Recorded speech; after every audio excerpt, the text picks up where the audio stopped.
નવી દિલ્હીમાં ઐતિહાસિક લાલ કિલ્લા પર 6 દિવસીય ભારત પર્વ 2026નો પ્રારંભ લોકસભા અધ્યક્ષ અને કેન્દ્રીય મંત્રીએ કર્યું ઉદ્ઘાટન। દેશની વિવિધતા અને સાંસ્કૃતિક વારસાને માણવા પ્રવાસીઓનું જામશે મેળાવડું। દેશની રાજધાની નવી દિલ્હીમાં ઐતિહાસિક લાલ કિલ્લાના પ્રાંગણમાં 6 દિવસીય રાષ્ટ્રીય સંસ્કૃતિ અને પર્યટન મહોત્સવ ભારત પર્વ 2026નું ભવ્ય ઉદ્ઘાટન કરવામાં આવ્યું છે। લોકસભા અધ્યક્ષ ઓમ બિરલા અને કેન્દ્રીય સંસ્કૃતિ તથા પર્યટન મંત્રી ગજેન્દ્રસિંહ શેખાવતના હસ્તે આ મહોત્સવનો મંગલ પ્રારંભ થયો હતો।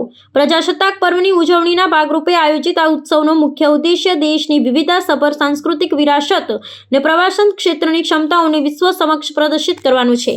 આ 6 દિવસીય મહોત્સવ દરમિયાન ભારતના વિવિધ રાજ્યોની કલા, સંસ્કૃતિ અને સ્વાદિષ્ટ વાનગીઓનું સંગમ જોવા મળશે। ઉદ્ઘાટન પ્રસંગે લોકસભા અધ્યક્ષે જણાવ્યું હતું કે ભારત પર્વ એક ભારત શ્રેષ્ઠ ભારતની ભાવનાને સાચા અર્થમાં ચરિતાર્થ કરે છે, જ્યાં કાશ્મીરથી કન્યાકુમારી સુધીની ઝાંખી એક જ સ્થળે જોવા મળે છે।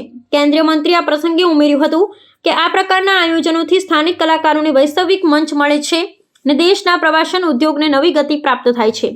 લાલ કિલ્લાના મેદાનમાં આયોજિત આ પ્રદર્શનમાં દેશભરના હસ્તકલાકારોના સ્ટોલ, લોકનૃત્યની પ્રસ્તુતિ અને પ્રાદેશિક ભોજનના વિશેષ વિભાગો ઊભા કરવામાં આવ્યા છે। આગામી રવિવાર સુધી ચાલનારા આ મહોત્સવમાં હજારોની સંખ્યામાં પર્યટકો અને સ્થાનિક નાગરિકો ઉમટી પડે તેવી શક્યતા છે।